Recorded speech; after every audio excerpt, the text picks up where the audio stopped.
हम लोगों को भारत की एकता, अखंडता, न्याय, प्रेम, भाईचारे को सुनिश्चित करना है, सुरक्षित रखना है, तो हम लोगों को साथियों एक साथ आना होगा, अपने मतभेदों को भुलाना होगा और जो भी हमारे बीच में मनमुटाव होगा उसको दूर रख के आज एसटी, एससी, ओबीसी के सभी भाइयों को ये जो 5 उंगलियां खुली रहती है ना, तो इसमें पावर नहीं होता, पर ये अगर मुट्ठी बन जाती है तो ये पावर है, इसमें पावर आ जाता है। तो ऐसे हम लोगों को एक साथ होकर के लड़ाई लड़ना है तो सबके अधिकार सुरक्षित है। आपने देखा ये जो 2014 के बाद सरकार आई, इसमें किसान भी परेशान रहा, मजदूर भी परेशान रहा, व्यापारी भी परेशान हो गया। आप देख लो जितने किराने की दुकान लगाने वाले व्यापारी है या बड़े बड़े कपड़ों की दुकान लगाने वाले हैं, बड़े बड़े बिजनेसमैन है, जिसमें मैं भी हूं। मैं ट्रांसपोर्ट का बिजनेस चलाता हूं। 2014 से मेरे पास 7 गाड़ियां थी, 7 गाड़ी बनाई थी मैंने। आज मेरे पास 4 गाड़ी रह गई है, 3 गाड़ी बिक गई है मेरी वाली, और मैं 2 बेचने के कतार में हूं, क्योंकि धंधा इतना खराब करके रखा हुआ है कि मैं आपको बता नहीं सकता। तो ये मेरी हालत नहीं है, ये पूरी देश की हालत है। किसी से भी पूछो, कोई भी बोलेगा अरे यार धंधा तो पूरा मंदा हो गया भाई, कर्जे में है कि नहीं। मजदूर से लेके चाहे कोई व्यक्ति हो वो कर्जे में है। और 2014 के पहले 55 लाख हजार करोड़ रुपए का कर्जा भारत पे था। आज आप अगर उठा के देखेंगे तो 200 लाख हजार करोड़ के ऊपर कर्जा पहुंच चुका है, पर जनता परेशान है भाई। तो इतना पैसा जा कहां रहा है? ये विश्व बैंक से लिया है भारत सरकार ने। ये भी बात मैं आपको बता देना चाहता हूं, 3 गुना ज्यादा कर्जा 2014 के बाद इस सरकार ने उठाया, और वो पैसा कहां गया पता नहीं।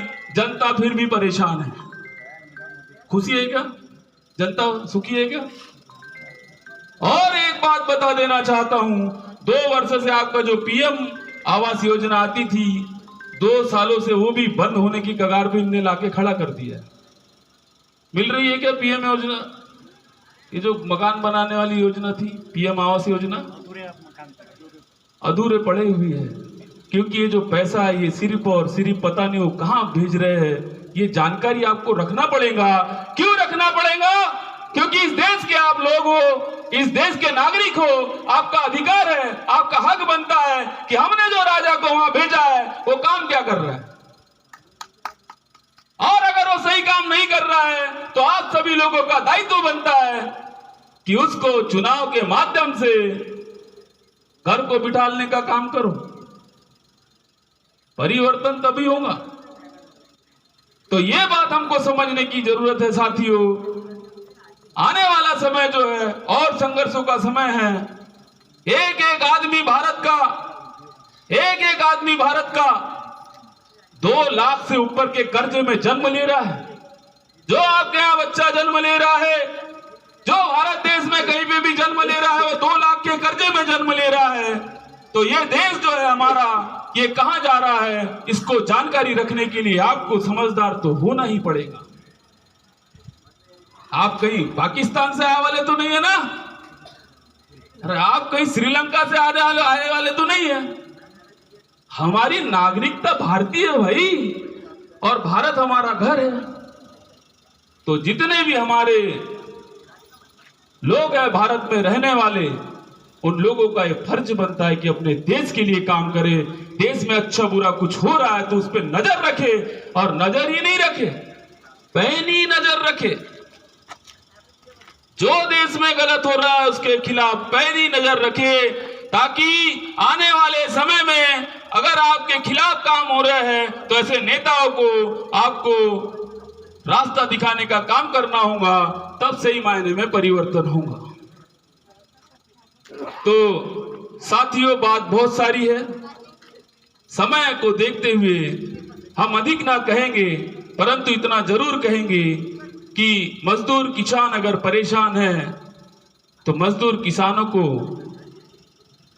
1-2 दिन तो निकालने चाहिए कि धरने प्रदर्शनों में आना चाहिए। ये जो हम लड़ रहे हैं, ये हमारे लिए लड़ रहे हैं क्या अकेले के लिए?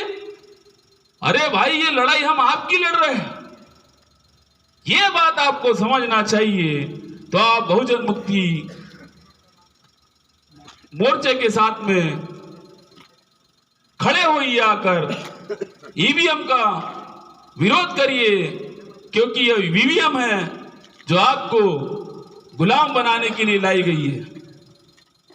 और हम ये चाहते हैं कि जो विकसित देश है विश्व में, कोई भी विकसित देश ईवीएम से चुनाव नहीं कराता।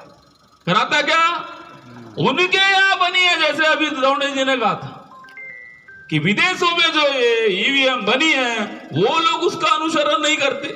उनके यहां जो चुनाव होता है बैलेट पेपर से होता है। इसीलिए माननीय वामन मेश्राम साहब का काम है, वो कहते हैं कि हमारे यहां क्यों नहीं हो रहा।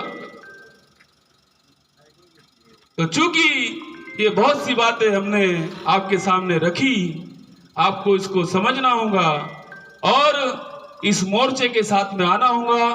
आप सभी बहनों ने, मेरी माताओं ने, मेरे युवा साथियों ने, मेरे पिता तुल्य बुजुर्गों ने यहाँ आकर के अपना कीमती समय दिया। मैं आपका बहुत बहुत धन्यवाद, साधुवाद अदा करता हूँ और आपसे अपील करता हूँ अंत में कि आप हमारे इस मुहिम से जुड़े, और जुड़े ही नहीं बल्कि आप जो संभव प्रयास हो सकता है, तन मन धन एन केन प्रकारेण, जो हो सकता है आपको भारत को बचाने के लिए, लोकतंत्र को बचाने के लिए, संविधान को बचाने के लिए, मूल निवासियों को हक अधिकार दिलाने के लिए हर संभव प्रयास करना ही चाहिए। तो इन्हीं सब बातों को अंत में रखते हुए मैं अपने वाणी को विराम देता हूं। आप सभी लोगों ने सुना, आपको सभी लोगों को नमो बुद्धाय।